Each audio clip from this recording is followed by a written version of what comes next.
북한이 어젯밤 또다시 도발을 이어갔습니다. 여기에 맞서 한미 국방장관은 공동 성명에 김정은 정권의 종말이라는 표현을 명시하기도 했는데요. 국회 국방위도 생존의 유지가 어려울 거라는 내용의 유례 없이 강력한 규탄안을 오늘 채택했습니다. 하지만 이번 도발을 놓고 여야의 입장차 역시 분명해 보이는데요. 관련 소식을 유한울 체커가 정리했습니다. 네, 5시 하면 다정회 정의원들의 뉴스 큐레이터 울체커입니다. 금요일의 뉴스픽 5 바로 시작하겠습니다. 네, 오늘 준비한 소식은요. 정권 종말, 대결대 대화, 삼국 정상회담, 지옥철 관리, 앞당긴 수술입니다. 북한의 이딴 도발 속에 한미 국방장관이 만났습니다. 제54차 안보협의회의 SCM을 가진 두 사람, 펜타곤 인근 공군기지도 찾았는데요. 오스틴 장관이 직접 이종섭 장관에게 미국의 전략 폭격기 안내했습니다. 한국에 대한 미국의 철통 방어를 강조한 걸로 보입니다. 그리고 한미 양국 이렇게 의견을 모았습니다. 북한의 위협에 대해서 분명한 경고성 표현이 들어있다니까 보셨겠지만 북한의 어떠한 핵공격도 용납할 수 없다, 용납하지 않겠다는 표현과 만약에 북한이 핵상을 기도한다면 정권 종말까지 가도록 하겠다고 하는 그러한 한미의 강한 의지 이런 것들이 담겨있다고 이렇게 보시면 될 것 같고.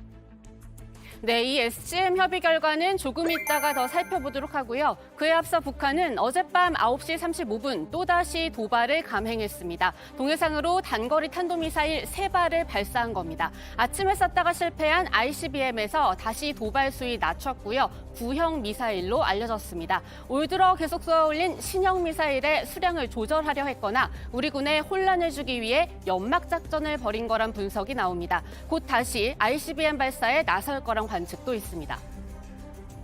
북한이 이번 ICBM 발사에 대해서 실패했다라고 하면은 그 김정은 위원장의 자존심과 관련돼 있고 또 국제사회에 자신들의 미사일 강국이라는 거기에 대해서 상당 부분 그 어려운 그런 점이 있기 때문에 아마 자기들이 가장 성공할 수 있는 화성 15형 또는 17형 이것을 다시 발사할 가능성은 배제할 수 없다. 북한은 이와 함께 밤 11시에는 포 80여 발을 쐈습니다. 해상 완충구역 안으로 떨어진 명백한 9.19 군사합의 위반입니다. 그리고 그 이후 이번에도 북한은 군서열 1위인 박정천 노동당 부위원장 명의로 담화를 밝혔는데요.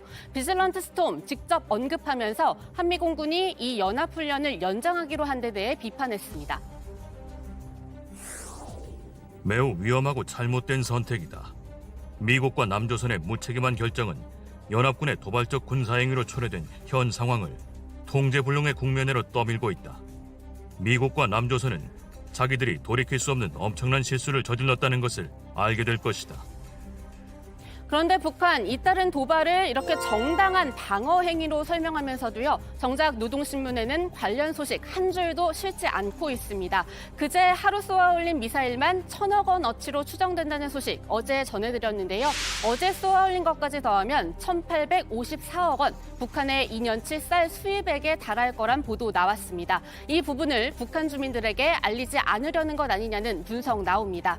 그리고 북한의 엄포에 아랑곳하지 않는 한미 양국입니다. 비슬런트 스톰 내일까지 하루 더 연장하기로 추가 논의 마쳤고요. 원픽 시작하면서도 말씀드렸지만 SCM 공동성명에 김정은 정권의 종말 처음으로 명시했습니다. 작년 성명에서 상당 부분을 할애했던 남북 합의 관련 내용을 드러낸 자리에 북한의 핵 공격, 전술핵 위협이란 단어도 들어가면서입니다. We talked about the DPRK's continued provocations and destabilizing actions. And at this time of heightened tension, our alliance is ironclad. The United States remains fully committed to the defense of the ROK, and our extended deterrence commitment is firm. And it includes a full range of our nuclear, and conventional, and missile defense capabilities. 네, 그러면서 한미는 이 오스틴 장관의 말처럼 확장 억제 강화에 합의했습니다. 이 공동성명 한미 국방장관의 일치된 의견을 바탕으로 작성된 사실상의 외교 문서인데요. 여기에 전략자산의 전개 빈도와 강도 확대를 통해 미국 전략자산의 상시 배치에 준하는 효과가 있도록 운용한다. 이렇게 못 박은 겁니다. 과거 보면 통상 한미 간에 이견이 많아서 공동성명을 내기 어려울 정도까지 가서 마지막 단계까지 갔다가 결국은 공동성명 내지 말자라고까지 이야기하다가 마지막에 합의해서 발표하고 한 적도 있고 그 정도로 한미 간에 이견이 많았던 것이 사실인데 이거는 그런 이견들이 크게 많지 않고 그 내용도 분명한 차이가 있다. 여기에 따라서 이번 정부 들어서 아직 우리나라에 온 적이 없는 B-1B 등을 비롯한 전략 폭격기 수시로 배치될 수 있다는 관측 나옵니다. 미국은 지난달 이 B-1B 4대를 우리나라에 2시간이면 올 수 있는 괌의 공군기지로 전진 배치해놓기도 했죠. 이와 함께 주일 미 해군기지에 있는 노널드 레이건호도 정례적으로 우리 영해에 올 가능성 있습니다. 다만 한국과 미국 모두 여권 일각에서 나온 전술핵 배치에 대해선 확실히 선을 그었습니다. 하지만 이런 한미 양국에 역시나 아랑곳하지 않는 북한입니다. 한미 연합훈련 기간 도발하지 않는 공식 일찌감치 깨버렸죠. 오히려 연합훈련을 빌미로 도발을 했습니다. 전력자산 전개 역시 도발의 구실 될 수 있는데요. 그 기저에는 핵무력 법제화 깔려있다는 분석입니다.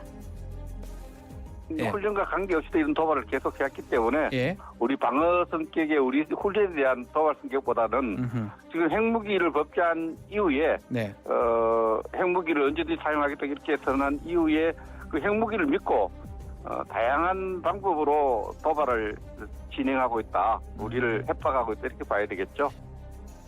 네, 두 번째 팩도 이어서 갑니다. 대결 대 대화입니다. 오늘 국회 국방위원회는 긴급 현안보고 자리를 마련했습니다. 보고 시작 전까지 이어진 여야 간사 간 협의로 북한 탄도미사일 도발 규탄 및 중단 촉구 결의안 채택했습니다.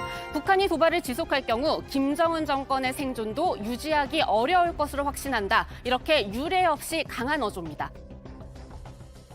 대한민국 국회는 북한의 연이은 탄도미사일 도발 및 포사격 도발이 9.19 군사합의는 물론 유엔 안보리 결의를 정면으로 위반하고 한반도 및 세계 평화를 위협하는 중대한 불법 행위로서 강력히 규탄하는 동시에 북한 당국이 이를 즉각 중단할 것을 촉구한다. 북한 탄도미사일 도발 규탄 및 중단 촉구 결의안은 여야 간사 간이 합의된 안을 우리 위원회 안으로 채택하고자 하는데 이의 없으십니까?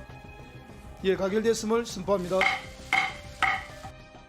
네, 하지만 오늘도 딱 여기까지입니다. 북한 도발에 대한 여야의 진단은 달랐습니다. 거기에 따라 내놓은 대응책도 달랐는데요. 먼저 물러남 없이 물리치자 강조한 국민의힘 주호영 원내대표입니다.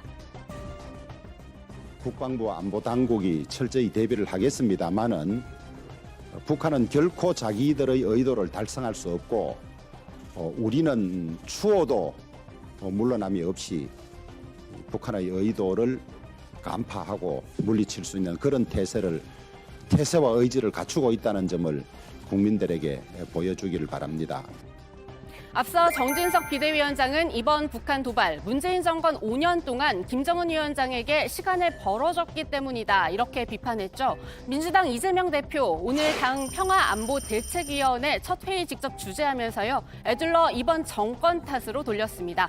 그러면서 대북 특사 검토, 그리고 이런 문제 논의할 대통령과 여야 지도부 긴급 회동도 제안했습니다.